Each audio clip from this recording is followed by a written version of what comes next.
Bismillahirrahmanirrahim. Dear students, welcome to Shah Group Educational Channel. This is your biology class and I am your teacher Saruma. Students, bio में chapter number 6 जिसका नाम है inheritance, और आज के lecture में इस चैप्टर का जो टॉपिक हम डिस्कस करेंगे वो है एविडेंसेस ऑफ एवोल्यूशन। यानी हमारे पास जो बायोलॉजी में एवोल्यूशन हुआ है, आपको प्रीवियस क्लास में बताया कि हमारे पास लाइफ जो है वो एक सिंपल यूनिसेलुलर ऑर्गेनिज्म की शक्ल में यहाँ पर पैदा हुई और फिर इसी ऑर्गेनिज्म से आज आपकी दुनिया में इतने सारे कॉम्प्लेक्स लिविंग ऑर्गेनिजम्स बन गए। तो ये कैसे हुआ है? एवोल्यूशन की वजह से हुआ है। एवोल्यूशन की बदौलत एक सिंपल यूनिसेलुलर ऑर्गेनिज्म आज आपकी इतनी सारी लाइफ में कन्वर्ट हो चुका है, इतने सारे डाइवर्सिफाइड कॉम्प्लेक्स शक्ल में जो है वो इवॉल्व हो चुका है। इसका मैकेनिज्म भी आपको एक्सप्लेन किया जी हमने लास्ट क्लास में। चार्ल्स डार्विन ने एक theory the, theory of natural selection, और उस थ्योरी के अंदर उसने एवोल्यूशन का पूरा मैकेनिज्म एक्सप्लेन किया कि किस तरह लिविंग ऑर्गेनिजम्स में एवोल्यूशन होता है। उसकी औलादों में छोटी छोटी सी कुछ वेरिएशंस आती हैं, बहुत सारी औलादें पैदा होती हैं और औलादों में वेरिएशंस होती हैं। इनमें से वही ऑर्गेनिज्म सर्वाइव करते हैं जिनकी अंदर एनवायरनमेंट के हिसाब से अच्छा वेरिएशन था, और वो ऑर्गेनिज्म जो है वो एलिमिनेट हो जाते हैं जिनके अंदर एनवायरनमेंट के हिसाब से अच्छा वेरिएशन नहीं था। सो अब जो सर्वाइव हो गए वो अपनी नस्ल के अंदर, अपनी ऑफ स्प्रिंग्स के अंदर अच्छा वाला वेरिएशन ट्रांसफर करते थे। सो यूं आपके ऑर्गेनिज्म आहिस्ता आहिस्ता इंप्रूव होते जा रहे हैं और काफी अरसे तक, बहुत सारा लाखों साल हो जाएं तो अब ऑर्गेनिज्म बहुत इंप्रूव हो चुके होंगे, अपने एनवायरनमेंट में बहुत ही फिट हो रहे होंगे और बहुत इंप्रूव हो रहे होंगे, इतने इंप्रूव हो रहे होंगे कि वो एक नई स्पीशी ही बन जाएंगे। ये थ्योरी ऑफ नेचुरल सिलेक्शन थी। अब आज के लेक्चर में हम देखेंगे कि क्या हमारे पास ये जो बायोलॉजिकल एवोल्यूशन है, क्या इसके हमारे पास एविडेंसेस हैं, क्या कोई ऐसा सबूत है जिससे साबित होता है कि लिविंग ऑर्गेनिज्म में एवोल्यूशन हुआ है। तो बच्चों वो जी उसी एविडेंसेस की आज बात करेंगे, और पहला एविडेंस हमारे पास है कंपैरेटिव एनाटॉमी। कंपैरेटिव एनाटॉमी क्या होता है? एनाटॉमी का मतलब होता है लिविंग ऑर्गेनिजम्स के इंटरनल स्ट्रक्चर को स्टडी करना, और कंपैरेटिव एनाटॉमी का मतलब है आप डिफरेंट ऑर्गेनिजम्स के इंटरनल स्ट्रक्चर्स को कंपेयर करें। आप मुख्तलिफ ऑर्गेनिज्म लें, उनको काटें, उनके इंटरनल स्ट्रक्चर को एक दूसरे से कंपेयर करें, तो इसको कंपैरेटिव एनाटॉमी कहा जाता है।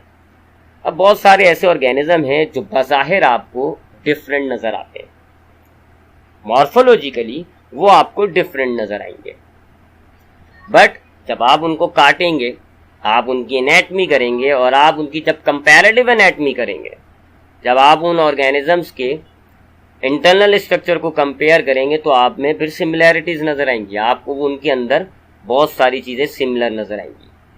उनमें होमोलोगस ऑर्गन्स होंगे, उनमें एनालोगस ऑर्गन होंगे, उनमें वेस्टिजियल ऑर्गन्स होंगे। ये तीनों क्या होते हैं ये मैं अभी आपको थोड़ी देर में एक्सप्लेन करता हूँ। तो जब आप ऑर्गेनिजम्स को जो कि मॉर्फोलॉजिकली डिफरेंट नजर आ रहे थे, बट जब आपने उनके इंटरनल स्ट्रक्चर लिए, उनको कंपेयर किया, तो अब आपको वो अंदर से सिमिलर नजर आ रहे हैं, अंदर से आपको वो सिमिलर नजर आएंगे। आप मंकी लें और ह्यूमन लें, दोनों बज़ाहिर मॉर्फोलॉजिकली डिफरेंट है, बट अगर आप इनकी एनाटॉमी, कंपैरेटिव एनाटॉमी करेंगे ना, तो आपको ये सिमिलर नजर आएंगे। और इससे यही हिंट मिलता है कि ये दोनों बज़ाहिर डिफरेंट ऑर्गेनिज्म है, क्योंकि ये डिफरेंट एनवायरनमेंट में रहते हैं, इनकी बॉडी में एनवायरनमेंट के हिसाब से कैरेक्टर्स बने हुए, बट इंटरनल सेम होने का मतलब ये हो गया कि ये एंसेस्टरली सेम है, ये कॉमन एंसेस्टर्स हैं, ये पहले एक ही इंडिविजुअल हुआ करते थे, बट डिफरेंट एनवायरनमेंट में होने की वजह से इनके अंदर एनवायरनमेंट के हिसाब से वेरिएशन आ गए। तो इसको कंपैरेटिव एनाटॉमी कहते हैं। अगर हम मुख्तलिफ ऑर्गेनिजम्स की इंटरनल स्ट्रक्चर्स को कंपेयर करें तो हमें वो इंटरनली सिमिलर नजर आएंगे, और अंदर से सिमिलर होने की वजह, बाहर से डिफरेंट होने की वजह यही बनती है कि ये किसी जमाने में एक ही ऑर्गेनिज्म थे, जो उसकी कुछ औलादें एक और एनवायरनमेंट में चली गई, कुछ औलादें दूसरे एनवायरनमेंट में चली गई, और फिर डिफरेंट एनवायरनमेंट की होने की वजह से फिर इनमें एवोल्यूशन हुआ। आहिस्ता आहिस्ता इनके अंदर ऐसे कैरेक्टर्स डेवलप होते रहे जो इनको एनवायरनमेंट में बेस्ट फिट कर रहे थे, और आहिस्ता आहिस्ता जब यही काम एवोल्यूशन लाखों साल तक हुआ तो ये बिल्कुल डिफरेंट हो गया। आपको पता है ये व्हेल और इंसान एक ही ऑर्गेनिज्म से पैदा हुए हैं। अगर हम इनकी एवोल्यूशनरी हिस्ट्री पे जाएं तो ये सेम ऑर्गेनिज्म थे जिसकी एक कुछ ऑफस्प्रिंग लैंड में रहना चाह रही थी, कुछ ऑफस्प्रिंग जो है वो पानी में रहना चाह रही थी। तब जो पानी वाले ऑर्गेनिजम्स थे उन्होंने अपनी बॉडी के अंदर थोड़ी थोड़ी सी वेरिएशन करते रहे जो कि उनको एनवायरनमेंट में बेस्ट फिट कर रहे थे, और होते होते होते होते ये व्हेल बन गई। और जो टेरेस्ट्रियल थे वो अपनी बॉडी के अंदर थोड़ी सी वेरिएशंस लाते गए ऐसी कि जो उनको एनवायरनमेंट में फिट करते हैं, और वो एक इंसान बन गए। तो इंटरनली ये दोनों सेम है, एक्सटर्नली ये डिफरेंट है, because they have adopted characters that better fit them in their environment. Comparative anatomy से काफी बड़े सबूत मिलते हैं हमें एविडेंसेस के। इसी तरह अब होमोलोगस ऑर्गन्स की बात करेंगे। यहाँ पे ये जो आपको इंटरनल स्ट्रक्चर इनके हाथ के नजर आए, ठीक है, इससे ही रिलेटेड अब हमारी बात होगी होमोलोगस ऑर्गन्स की। होमोलोगस ऑर्गन्स पहले क्या होते हैं थोड़ा सा इसको जरा देख लेते हैं। ऐसे ऑर्गन्स, मुख्तलिफ ऑर्गेनिजम्स के ऐसे ऑर्गन्स जो कि स्ट्रक्चरली सिमिलर हो, यानी बनावट उनकी एक जैसी हो बट काम डिफरेंट करते हो। ऑर्गेनिजम्स तो organs of different organisms which are structurally similar but perform different functions. ऐसे ऑर्गन्स जो बनावट के तबार से सेम हो बट काम के तबार से डिफरेंट हो उन्हें होमोलोगस ऑर्गन कहा जाता है। यानी कि अगर हम इंसान का हाथ, व्हेल का फिन और बैट का पर, अगर हम इसकी कंपैरेटिव एनाटॉमी करें, अगर हम इन तीनों स्ट्रक्चर्स के इन तीनों पार्ट्स के ना इंटरनल स्ट्रक्चर्स लें, कंपेयर करें, ये आपके सामने स्क्रीन पे इनका कंपेयर हुआ है। एक तरफ आपके पास इंसानी हाथ है, व्हेल का फिन है और तीसरी तरफ बैट का विंग है।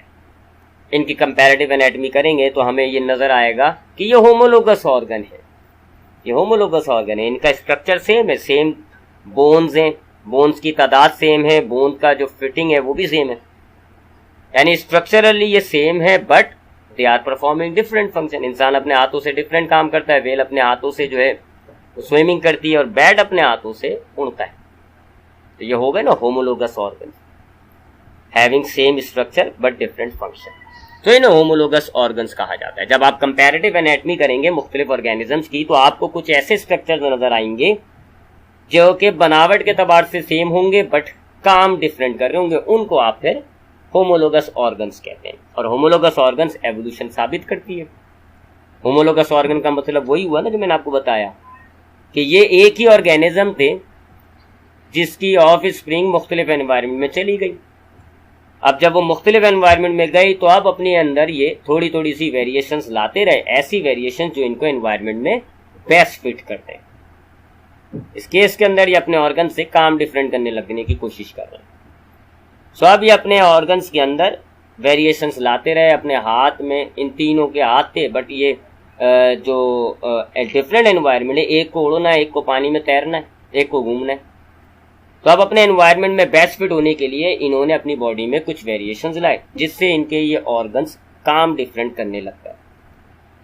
सो इससे यही साबित होता है कि ये तीनों ऑर्गेनिजम्स सेम एंसेस्टर के हैं बट चूंकि डिफरेंट एनवायरनमेंट में ये मौजूद हैं इसलिए इनके अंदर डिफरेंट वेरिएशंस आ गए और इनके ये ऑर्गन्स फंक्शनली डिफरेंट हो गए। तो ये होमोलोगस ऑर्गन्स है। होमोलोगस ऑर्गन से भी हमें एविडेंसेस के एवोल्यूशन के एविडेंसेस मिलते हैं। फिर इसी तरह जब आप कंपैरेटिव एनाटॉमी करते हैं तो आपको एनालोगस ऑर्गन्स भी मिलते हैं। अब ये एनालोगस ऑर्गन्स क्या होते हैं? ये होमोलोगस ऑर्गन्स के अपोजिट होते हैं। ऐसे ऑर्गन्स जो काम एक जैसा कर रहे हो बट स्ट्रक्चर उनका डिफरेंट हो, having same function but different structure, उनको हम एनालोगस ऑर्गन्स कहते हैं। अब अगर आप बैट का पर लें, विंग लें और बटरफ्लाई की विंग लें और इन दोनों की कंपैरेटिव एनाटॉमी करें तो आपको पता चलेगा कि ये दोनों स्ट्रक्चर्स एनालोगस हैं। बैट का विंग हड्डियों से बना हुआ है जबकि जो बटरफ्लाई का विंग है वो हड्डियों से नहीं बना हुआ, यानी कि स्ट्रक्चर डिफरेंट है बट काम एक जैसा कर रहा है। काम एक जैसा कैसे कर रहा है? वो बैट भी अपने विंग से उड़ रहा है और बटरफ्लाई भी अपने विंग से उड़ रही है। तो ये दोनों के ये जो ऑर्गन्स हैं विंग्स, बैट का और बटरफ्लाई का ये एनालोगस ऑर्गन होता है जिनके स्ट्रक्चर डिफरेंट होते हैं बट फंक्शंस सेम होते हैं। और ये भी आपको एविडेंस प्रोवाइड करता है एवोल्यूशन का। वो कैसे कि जी आपको यही साबित हो रहा है, अब ये दोनों जो हैं ये डिफरेंट ऑर्गेनिजम्स से एवॉल्व हुए हैं, ये सेम ऑर्गेनिजम्स के नहीं है। बटरफ्लाई ये जो बैट है ये अलग लाइनेज का है, ये अलग ऑर्गेनिज्म की एवॉल्व फॉर्म है, जबकि बटरफ्लाई का अलग ऑर्गेनिज्म से पैदा हुआ है। लेकिन दोनों चूंकि सेम एनवायरनमेंट में थे तो इन्होंने अपने हाथों का सेम इस्तेमाल किया, विंग बना लिए और उड़ने लग गए। ठीक ना, दोनों के अंदर दोनों अलग अलग नस्ल के ऑर्गेनिज्म है, दोनों अलग अलग एवोल्यूशनरी लाइनेज के हैं, बट दोनों ने ऐसी वेरिएशन अपनी बॉडी में लाए जो उनको एनवायरनमेंट में बेस्ट फिट कर रहा है। यानी यहां पर इस वक्त अगर मैं यहाँ एक बात बोलूं, मछली को भी अगर मैं इस एनवायरनमेंट में लाऊं लाखों साल बाद उसने भी विंग बना लेने। अगर मैं इस एनवायरनमेंट में ना जहां पे बटरफ्लाई भी उड़ रही है, बैट भी उड़ रहा है, इसका मतलब है यहाँ पर वही ऑर्गेनिज्म सर्वाइव करेगा ना जो उड़ सकता है। तो अगर मैं यहाँ पर मछली को लाके रख दूं तो मछली की भी बहुत सारी स्पीशीज में थोड़ी थोड़ी सी वेरिएशन आती जाएगी, लाखों साल बाद मछली भी उड़ने लग जाएगी। तो ये साबित हो रहा है ना कि एनालोगस ऑर्गन्स भी प्रूव कर रहे हैं कि हाँ जी एवोल्यूशन हुई है। सेम एनवायरनमेंट में अगर डिफरेंट किस्म के ऑर्गेनिजम्स आ जाएं तो वो अपने अंदर सेम वेरिएशन लाते हैं ताकि सर्वाइव हो जाए। उसके बाद वेस्टिजियल ऑर्गन्स, अगर हम कंपैरेटिव एनाटॉमी करें या सिर्फ एनाटॉमी भी करें हमें कुछ वेस्टिजियल ऑर्गन्स मिलते हैं। अब ये वेस्टिजियल ऑर्गन्स क्या होते हैं?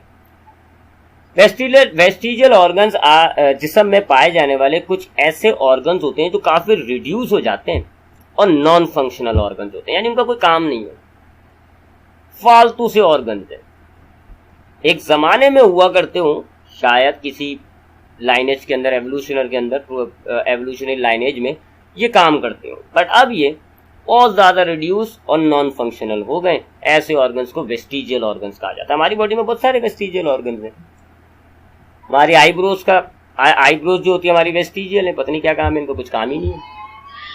हमारे स्मॉल इंटेस्टाइन में अपेंडिक्स होता है, वेस्टिजियल है। हमारे जिस्म के कुछ बाल होते हैं, चेस्ट वगैरह पे हाथ के बाल तो जो है वो हमारी थर्मो रेगुलेशन में हेल्प करते हैं, बट चेस्ट के बाल जो है हमारे वेस्टिजियल है। वेस्टिजियल, और इसी तरह ये जो हमारी वेल होती है इसके अंदर जो है वो पेल्विक बोन वो वेस्टिजियल है। अगर आप पेल्विक बोन को देखेंगे इसका कोई काम नहीं है, रिड्यूस हुई भी है बहुत और नॉन फंक्शनल है। सो ऐसे ऑर्गन्स जो हमारी बॉडी में बहुत रिड्यूस फॉर्म में मौजूद होते हैं और उनका कोई काम नहीं होता, उन्हें वेस्टिजियल ऑर्गन्स कहा जाता है। और ये वेस्टिजियल ऑर्गन भी एवोल्यूशन को ही साबित कर रहे हैं, क्योंकि इससे ये साबित हो रहा है कि ये ऑर्गन शायद किसी जमाने में हमारी बॉडी के अंदर वेल डिवेलप हो और फंक्शनल हो सकता है अपेंडिक्स जो है तो किसी जमाने में हमारे पास अच्छी फॉर्म में हो और इसका कोई ना कोई काम हो, लेकिन फिर हम ऐसे एनवायरनमेंट में आ गए जहां इसका कोई काम नहीं था, ये यूजलेस हो गया, नॉन फंक्शनल हो गया। आहिस्ता आहिस्ता ये हमारी जनरेशन में रिड्यूस होता रहा, ये हमारा एक वेस्टिजियल ऑर्गन बन गया। So presence of reduce non functional organ suggest that they were once functional in evolutionary past, किसी जमाने में शायद ये काम के हो, but the organism find best in losing them. But organism ने देखा कि जी अपने एनवायरनमेंट में बेस्ट फिट होने के लिए इन्हें खत्म ही कर दो, अच्छा है, तो फिर ऑर्गेनिज्म ने इनको वेस्टिजियल बना दिया। और आखिरी हमारे पास जो एविडेंस है वो है आर्टिफिशियल सिलेक्शन। अब ये आर्टिफिशियल सिलेक्शन फार्मर्स की तरफ से इस्तेमाल होने वाली एक टेक्निक है। फार्मर्स क्या करते हैं, मिसाल के तौर पे प्लांट्स पर हम ले लेते हैं, वैसे प्लांट एनिमल सब में होता है। फार्मर एक प्लांट लेता है और उसके बहुत सारे बीज जो है वो जमीन पर बो देता है। अब उस बीज से जितने भी प्लांट्स उगेंगे सब में थोड़ी थोड़ी सी वेरिएशन होगी। अब फार्मर क्या करेगा, जो अच्छी वेरिएशन वाला प्लांट होगा उसे रखेगा, जो फालतू वेरिएशन खराब होंगे उन्हें खत्म कर देगा। ये प्रोसीजर वो रिपीट करता जाएगा तो हमारी जो प्लांट है वो आहिस्ता आहिस्ता इंप्रूव होता जाएगा। अब इसी डायग्राम में जो एग्जाम्पल है, अब यहाँ पर आपने एक पौधा का बहुत सारे बीज लिए, उसको आपने जमीन में उगाए, बहुत सारे देखें डिफरेंट किस्म के प्लांट्स आए, किसी का साइज बड़ा, किसी का साइज छोटा, किसी का कलर पीला, किसी का कलर ग्रीन, ठीक है, डिफरेंट वेरिएशन है। फार्मर ने देखा ये वाली वेरिएशन अच्छी है क्योंकि थोड़ा मोटा है पौधा, लीफ थोड़े हेल्दी है, साइज अच्छा है, तो उसने बाकी जनरेशन को खत्म, इससे फर्दर ब्रीडिंग की। अब ये वाला वेरिएशन रिटेन रहेगा, अगले जो सारे होंगे वो थोड़े मोटे सारे होंगे और ज्यादा मोटे होते जाएंगे, ऐसे होते होते होते होते ये पत्ता एक कैबेज बन गया। आपको पता है ये जो आप बंद गोभी खाते हैं, बड़ी मशहूर वो है सब्जी बंद गोभी, ये एक्चुअल में ब्रासिका से बनी है। इसी टेक्निक के जरिए ब्रासिका के प्लांट लिए, उसके सीड्स प्रोड्यूस किए गए, जमीन में डाले गए, उससे बहुत सारे ब्रासिका पैदा हुए। सब में थोड़ी थोड़ी सी वेरिएशन थी। फार्मर ने अच्छी वेरिएशन वाला प्लांट लिया, उससे फर्दर रिप्रोड्यूस किया।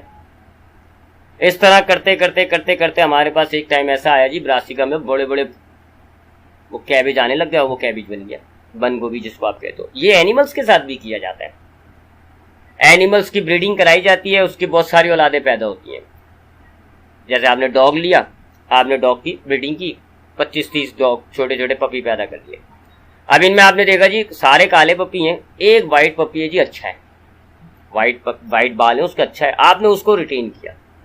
और अब आपने वाइट पपी को ब्रीडिंग कराई। अब उससे जितने भी पपी पैदा होंगे उन सारे बच्चों में वाइट कलर होगा। एक के अंदर सपोज करें वाइट के साथ साथ ग्रीन आइज भी। आपने कहा ये और अच्छा हो गया, वाइट कलर भी आ रहा है प्लस ग्रीन आइज भी आ रही है। आपने क्या किया, उस पपी को लिया, अब उसकी फर्दर ब्रीडिंग कराई। अब वाइट बाल ग्रीन आइज, अब जब उसकी औलाद में थोड़ी थोड़ी सी वेरिएशन है और ज्यादा खूबसूरत होता जा रहा है। ऐसे आपने जो है वो एनिमल्स की, प्लांट की बहुत सारी वैरायटीज बनाई हुई। इस टेक्निक को कहा जाता है आर्टिफिशियल सिलेक्शन। ये अरसे से फार्मर्स ब्रीडर्स करते आ रहे हैं और आज तक ये हो रहा है। आज तक ये टेक्निक इस्तेमाल की जा रही है और हम जो है वो काफी किस्म के प्लांट्स, जो आप देखते हैं ना डॉग्स, अमेरिका में जाए आप देखें डॉग्स की इतनी सारी वैरायटीज हैं। ये सारी जो वैरायटीज हैं, ये जो आपके पास बंद गोभी, फूल गोभी, शिमला मिर्च, ये इतनी सारी जो वैरायटीज होती हैं वेजिटेबल्स की, फल की, फ्लावर्स की, एनिमल्स की, ये सब इसी टेक्निक से हुआ है, आर्टिफिशियल सिलेक्शन से। So artificial selection is the breeding of plant and animal to produce specific desirable features. ठीक है, ये तो होता है आर्टिफिशियल सिलेक्शन। अब ये कैसे एवोल्यूशन को साबित कर रहा है, और से देखें, ये वही थ्योरी ऑफ नेचुरल सिलेक्शन नहीं हो गई। इसमें क्या हो रहा है, देखें थ्योरी ऑफ नेचुरल सिलेक्शन में क्या आता है, ऑर्गेनिज्म अपनी बहुत सारी औलादें पैदा करता है जिनमें थोड़ी थोड़ी सी वेरिएशन होती है। नेचर उसको सेलेक्ट कर लेगा, उसको रोक लेगा जो बेहतरीन वेरिएशन वाला होगा, और जो खराब वेरिएशन वाले होंगे नेचर उनको खत्म कर देगा। ये मैं आपको थ्योरी ऑफ नेचुरल सिलेक्शन बता रहा हूं कि ऑर्गेनिज्म ने बहुत सारी औलादें पैदा की, नेचर ने सिर्फ उसको रोका जिसकी अच्छी वेरिएशन थी और उनको मार दिया, खत्म कर दिया, एलिमिनेट कर दिया जिनकी अच्छी वेरिएशन नहीं थी। अब अच्छी वाली वेरिएशन ने फर्दर रिप्रोड्यूस किया और अपनी ऑफस्प्रिंग में अच्छा वेरिएशन ट्रांसफर कर दिया। आर्टिफिशियल सिलेक्शन में भी तो यही हुआ। आपने एक पौधा लिया, उसको उगाया, बहुत सारी औलादें पैदा करी, बहुत सारे प्लांट पैदा हो गए। अच्छे वाले वेरिएशंस वाले प्लांट को आपने रोका और उससे फिर फर्दर ब्रीडिंग कराई। बस इतना सा फर्क है कि आर्टिफिशियल सिलेक्शन के अंदर ब्रीडर जो है वो सिलेक्ट कर रहा है और नेचुरल सिलेक्शन में नेचर सिलेक्ट कर रहा है। तो आर्टिफिशियल सिलेक्शन जो है वो बिल्कुल, यानी नेचुरल सिलेक्शन में जो प्रोसीजर बताया गया है वो आप आम लाइफ में इस्तेमाल कर रहे हो आर्टिफिशियल सिलेक्शन की शक्ल में। So this are the evidences of evolution. अब आते हैं आज के लेक्चर के सेक्शन है एमसीक्यूज पर। फर्स्ट एमसीक्यूज है, organs which are anatomically similar but have different functions are called. वो ऑर्गन्स जो कि बनावट के एतबार से, स्ट्रक्चरल एतबार से सेम हो बट काम जो है वो डिफरेंट कर रहे हो, तो उनको हम होमोलोगस ऑर्गन्स कहते हैं। Next MCQs, organs which are anatomically dissimilar but have same function. अब वो ऑर्गन्स जो कि बनावट में डिफरेंट हो और काम जो है उनका सेम हो, तो वो एनालोगस कहलाते हैं। बटरफ्लाई और बैट के विंग की आपको एग्जाम्पल दी थी। Organs which are present in reduced non functional form and were once useful and functional are called. वो ऑर्गन्स जो एक जमाने में यूजफुल और फंक्शनल थे बट अब वो रिड्यूस हो गए और नॉन फंक्शनल हो गए, उन ऑर्गन्स को हम वेस्टिजियल ऑर्गन्स कहते हैं। Appendix of man and pelvic bones of whale. Man के अंदर, इंसान के अंदर जो अपेंडिक्स है और व्हेल मछली में जो पेल्विक बोन्स है, वो कौन सी एग्जाम्पल्स होंगी, तो वो भी वेस्टिजियल ऑर्गन्स की एग्जाम्पल्स होती हैं। Flipper of whale, flipper wings of bird and arm of human. यानी कि जो व्हेल है उसके जो फ्लिपर्स होते हैं जिनकी मदद से वो स्विमिंग करता है, जो बर्ड्स होती हैं हमारी उनके जो पर होते हैं और हाथ जो है इंसान का, ये किसकी एग्जाम्पल है, तो ये होमोलोगस ऑर्गन्स की एग्जाम्पल होती है। अब आते हैं आज के लेक्चर के सेक्शन भी शॉर्ट क्वेश्चन आंसर्स पर। Question number 1, defined homologous organ, analogous organ and vestigial organs. आपको इन तीनों की डेफिनेशन लिखनी है। आज के लेक्चर में हमने इन तीनों ऑर्गन्स पर बात कर ली थी, जिनका स्ट्रक्चर सेम होता है, काम डिफरेंट करते हैं, होमोलोगस। जिनका स्ट्रक्चर जो है वो डिफरेंट होता है, काम सिमिलर कर रहे होते हैं, एनालोगस। और जो रिड्यूस नॉन फंक्शनल ऑर्गन्स हैं बॉडी में, वेस्टिजियल कहलाते हैं। एग्जाम्पल्स के साथ ये इसकी डेफिनेशन यहाँ लिखी हुई है, नोट डाउन कर लिएगा। Question number 2, relate artificial selection with natural selection. आपने आर्टिफिशियल सिलेक्शन और नेचुरल सिलेक्शन को के डिफरेंसेस लिखने हैं। ये भी हमने आज की बात की। नेचुरल सिलेक्शन का मतलब है वो थ्योरी ऑफ नेचुरल सिलेक्शन कि नेचर जो है वो बेस्ट इंडिविजुअल को सर्वाइव करा देता है और फिर वो रिप्रोड्यूस करता है, जबकि आर्टिफिशियल सिलेक्शन के अंदर जो है वो ब्रीडर्स जो है वो बेस्ट ऑर्गेनिज्म को रोकते हैं और उसकी फर्दर ब्रीडिंग कराते हैं। तो पहला पॉइंट है नेचुरल सिलेक्शन में, natural selection involve the natural process of selection favouring the most fittest which is able to face all type of situations. जबकि आर्टिफिशियल सिलेक्शन में आपने लिखा artificial selection involve the artificial process where selection is done by favouring the desired character in the new organism. यानी पहला difference आपने ये लिखा कि नेचुरल सिलेक्शन जो है कुदरती प्रोसेस है, नेचुरल प्रोसेस है, जबकि आर्टिफिशियल सिलेक्शन एक कुदरती प्रोसेस नहीं है, आर्टिफिशियल प्रोसेस है। फिर दूसरा पॉइंट आपने लिखा कि नेचुरल सिलेक्शन एक स्लो लेकिन लंबा प्रोसेस होता है, लाखों साल लगते हैं नेचुरल सिलेक्शन में, जबकि आर्टिफिशियल सिलेक्शन एक फास्ट प्रोसेस है, जल्दी हो जाता है। नेचुरल सिलेक्शन में आपने लिखा कि ये नेचर कंट्रोल करता है, जबकि आर्टिफिशियल सिलेक्शन में आपने लिखा कि ये ह्यूमंस कंट्रोल करते हैं। फिर नेचुरल सिलेक्शन में आपने लिखा it is perform on all type of organisms. Natural selection दुनिया के तमाम organism, unicellular, multicellular, plant, fungus, सब में हुआ, जबकि आर्टिफिशियल सिलेक्शन जो है वो सिर्फ आप सेलेक्टिव ऑर्गेनिजम्स जिनसे आपको मतलब होता है बस उन ऑर्गेनिजम्स के साथ आप करते हैं।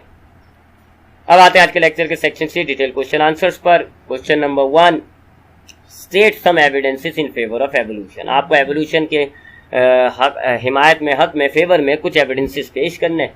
तो आपने पहले कंपैरेटिव एनाटॉमी, उसमें वही तीनों, ये अब बात की जा चुकी है। कंपैरेटिव एनाटॉमी क्या होता है, मुख्तलिफ ऑर्गेनिजम्स के एनाटॉमी को अगर हम कंपेयर करें तो उसको कंपैरेटिव एनाटॉमी कहा जाता है। इसी में ही आपको वो तीनों हेडिंग्स लिखनी है, होमोलोगस ऑर्गन, एनालोगस ऑर्गन और वेस्टिजियल ऑर्गन। ठीक है, तो ये उसी की ही हेडिंग है। तो ये तीन तो ये हो गए और एक आर्टिफिशियल सिलेक्शन। ये सारा मैंने आपको आज के लेक्चर में एक्सप्लेन कर दिया। यहाँ से आप इस आंसर को नोट डाउन कर लिएगा। ये आज हमारा लेक्चर था about the evidences of evolution. इंशाल्लाह नेक्स्ट क्लास में मुलाकात होगी। ख्याल रखिएगा अपना, अल्लाह हाफिज़।